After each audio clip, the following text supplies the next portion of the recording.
Hey guys, in this video, I will show you how to install WordPress on Hostinger. All right, let's begin. First, log into your Hostinger account and go to the dashboard.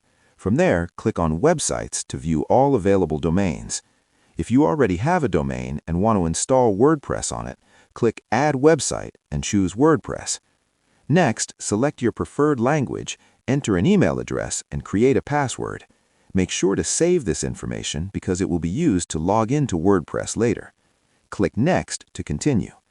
You will then be asked whether you want to use AI, a pre-built website, or a theme. Choose the theme option and select a theme that fits your needs. You can change or remove everything later. Click Continue. When prompted to install plugins, uncheck them if you prefer to add plugins manually later. Click Next, choose the domain you want to connect, and select your target audience location. Now click Install WordPress and wait a few minutes. Once installed, you will be taken to the WordPress dashboard. From here, you can preview your site, edit pages, add posts, and customize the theme. So that's basically how you can install WordPress on Hostinger. That's it for this video. Thanks.